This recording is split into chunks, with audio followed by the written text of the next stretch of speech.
Hello everybody, my name is Sean, and thank you for joining me today to go over working with JPEGs in the Stitch Era embroidery section of the software.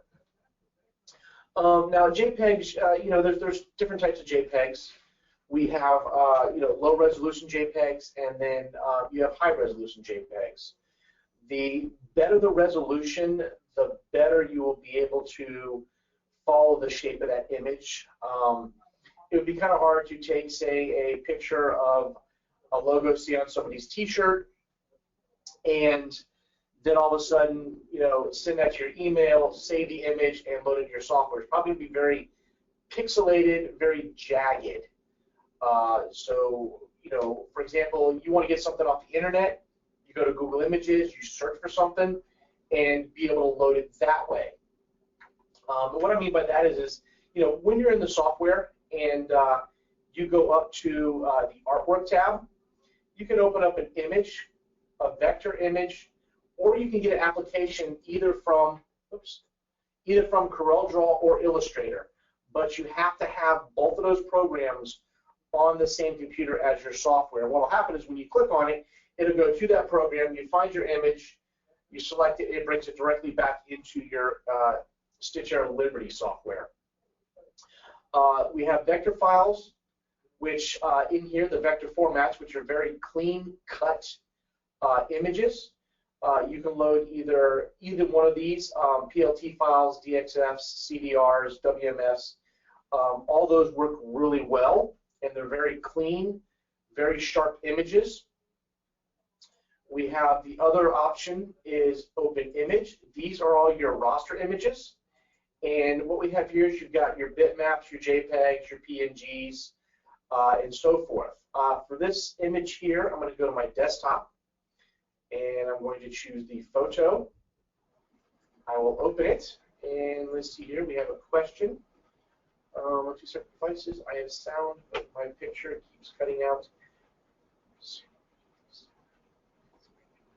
Not a problem, not a problem. Once it's done, we are recording this video. So when we are done, everybody who registered obviously with their email address will get the video of this tech talk. So no worries there. Let me minimize this.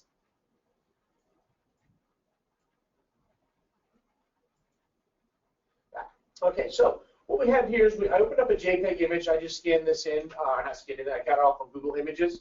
It's the G from Google, as you can tell by the colors. And as you can tell right now, if I click on it, everything is one big object. So in something like this, you wouldn't be able to, come up to your embroidery tab, grab your fill stitch, and click on, say, just the red area and have the red area fill. It will look at the whole complete object because it is grouped as one big object. So what you would end up doing is with this image here is you would end up coming into your column with a zigzag and manually digitizing this top part G, like so. Let me go to the end, back not too far. Is you'd manually have to come in here and digitize each section one at a time. I'm going to do this roughly so we can just see it. And of course, overlapping inside the yellow part. And then you'd have to change color, go to your second color, and digitize this next section. Not bad. It's not hard to do. Go ahead and minimize this here.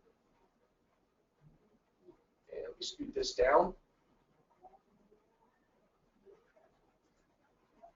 Okay. Get to my select arrow tool.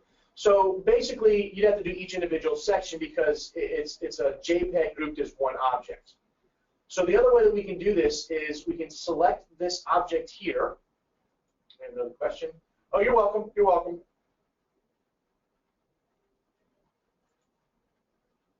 Is we will select this object here and go up to Convert to Vector. What this will do, it'll look at your object, and you can tell I've got roughly 1, 2, 3, 4 colors in this design, plus the background, which is white. So I'll leave it as reduction. I want it reduced down to 4 colors. I will filter it. it'll look at it, and you can see it combine the red and the yellow and combine it to an orange. So I would increase that number to 16, filter it. Now I've got the 4 colors, and you can see, because I did get this off of Google Images as a JPEG, that you can see the multiple colors it took to create this logo. So just in the red alone, we've got roughly 1, 2, looks like 3, 4 colors. Several ways we can do this. We can come in here, we can take the 2 yellows, and we can combine those colors. We can then take the reds and select them and combine those colors. We can then take all the greens, all the blues, and combine all them. Or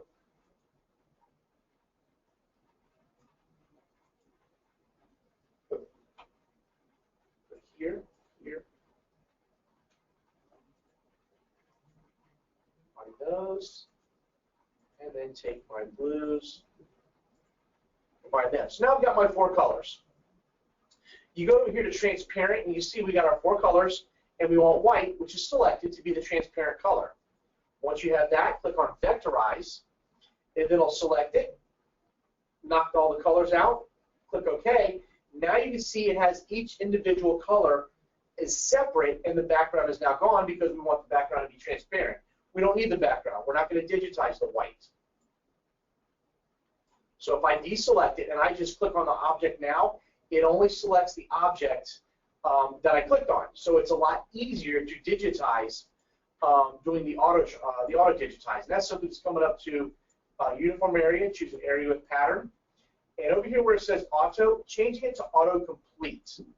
And I will just choose the green color, and I'll click on the red. It'll highlight just the individual red. I press enter. Now that color is done.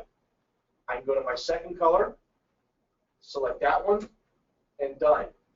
So by going through and taking a JPEG, and combining it in the vectors allows you to be able to digitize each individual section, break the sections up so that you can do it as individual colors. You can now split your vectors. You can combine all as one, but it gives you more of a editing capability when taking an image, which I got from Google Images right here, and actually converting it. So if we wanted to come in here and say, you know, we wanted to look at the heart, we do the same thing with the heart. I would then go ahead and right-click on the heart, save image as. I will go ahead and save it to my desktop. Call it unnamed 1. You notice to save it in as a PNG file. I could come in here and save it as a different file if I wanted to, but I'll show you the difference with a PNG file. What I mean by that is, if you notice the background of the PNG file has already been knocked out. I will come in here, open up a new window. I'll go to my artwork.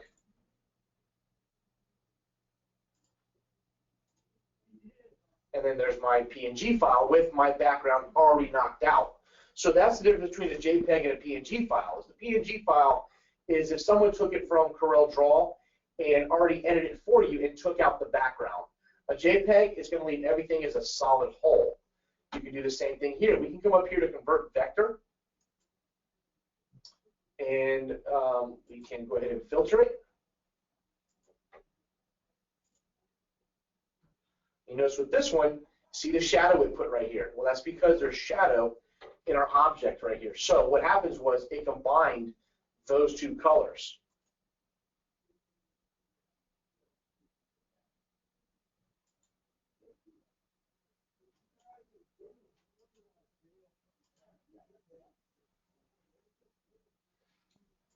We'll come in here and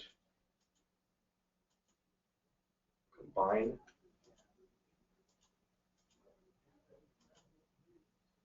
Those colors. Let's undo it.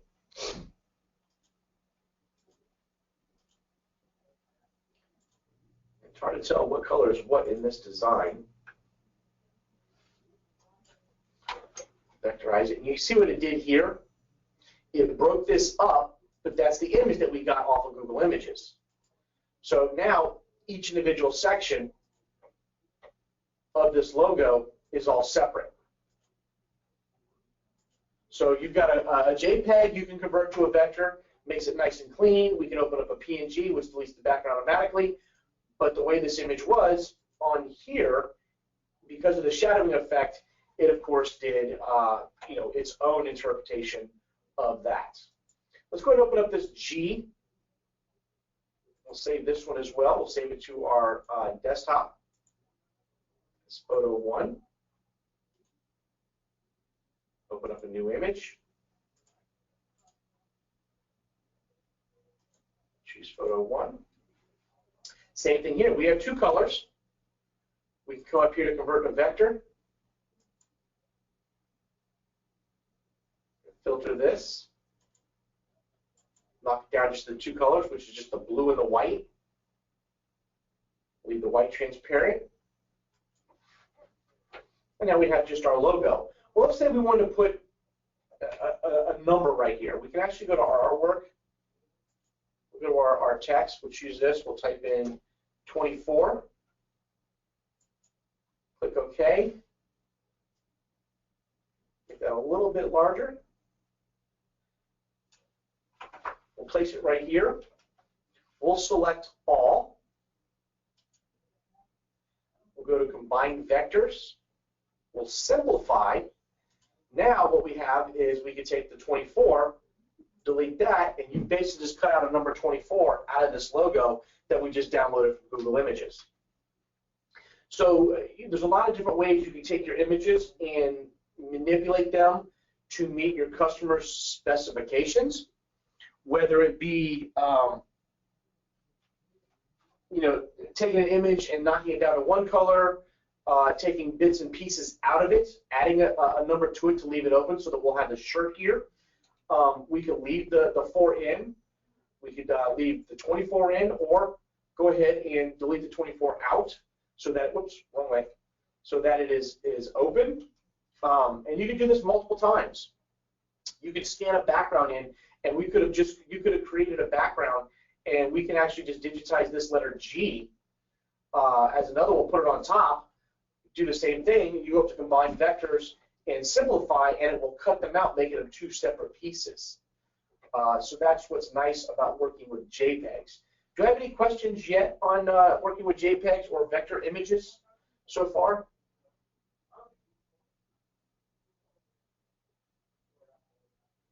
Okay, yes. Vector images, like I said before, are cleaner images. And what I mean by that is if I zoom in, you can see I've got to get really, really close before you start seeing the jaggedness of the vector image. You've got more of a clean, crisp, sharp image compared to the letter G, which is the JPEG. And you can see how jagged and how pixelated it is. So if you've got the choice of either choosing a JPEG, or if someone wants to be able to send you a vector file, always take the vector file. It would be a lot easier to create your designs. It's much cleaner. Your embroidery turns out much nicer.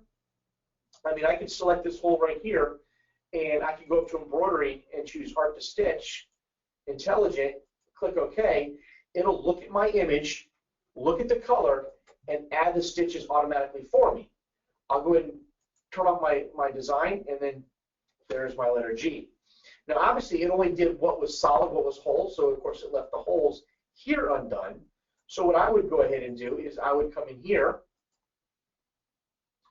select my uniform area with pattern, change it from auto to autocomplete. Just left click on the sections it did not digitize, and digitize them myself.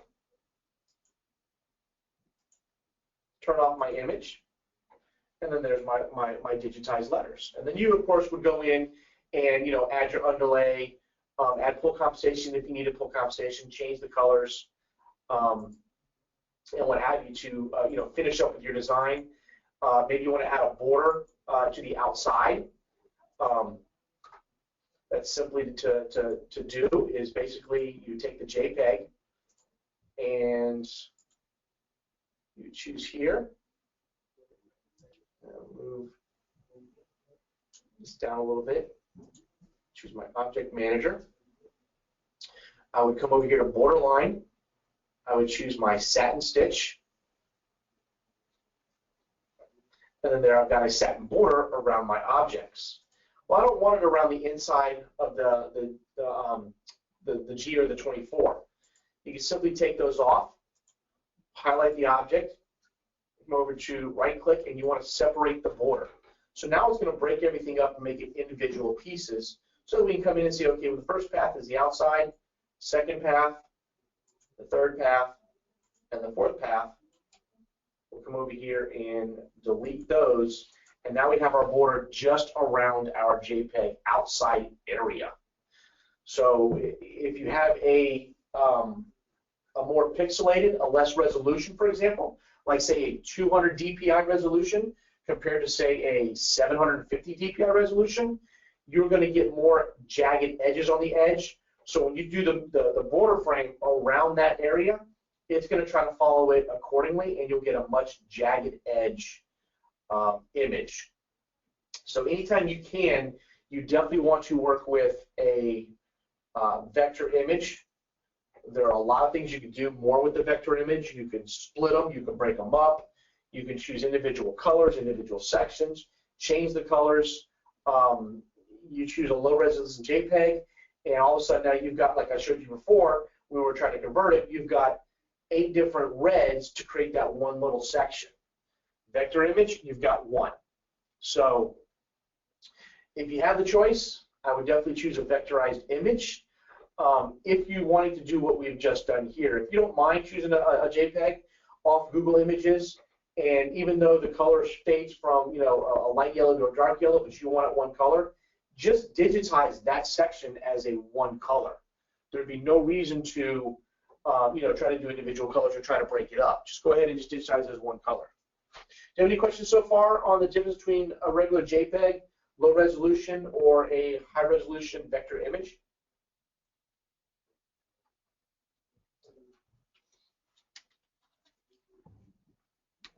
And like I said before, this is being recorded. So if you did get in late, no worries. We will send the video out to your email addresses probably in 3 to 5 days.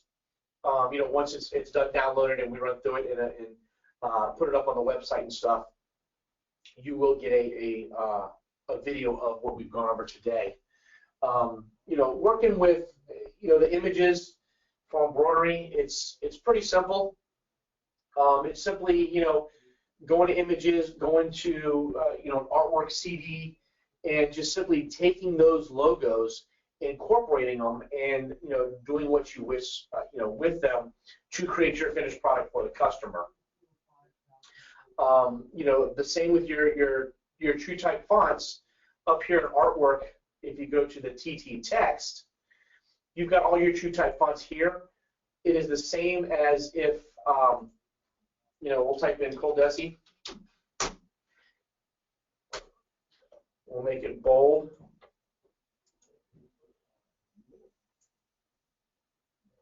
We'll increase it a little bit.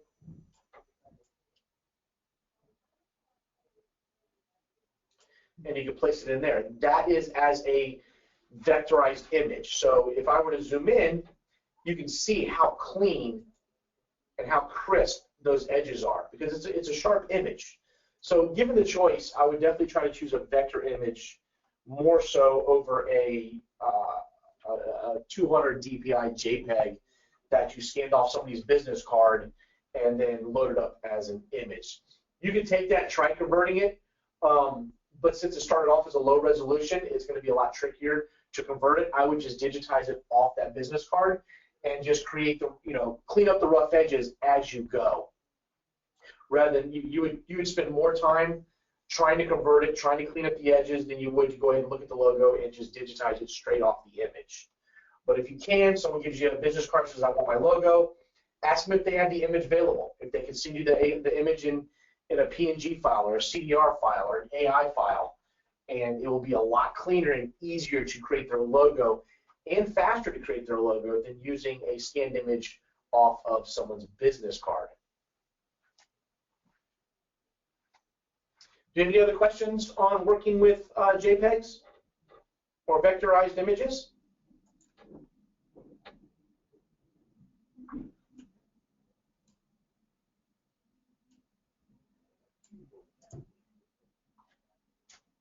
All right.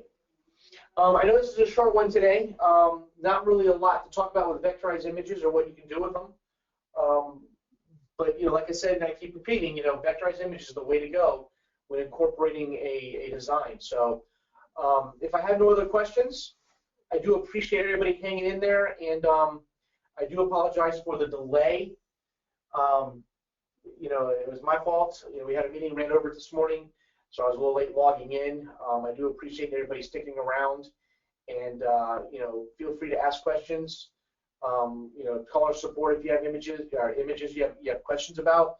We will definitely be able to help you out and get you rolling. So if there's no other questions, I want to thank everybody for coming out this Friday. I hope everybody has a good rest of your day and a better weekend. And don't forget, our Tech Talk next Wednesday is on DTG, and the week after will be on the embroidery machine. So thank everybody for joining, and hope you have a good rest of your day and a great weekend.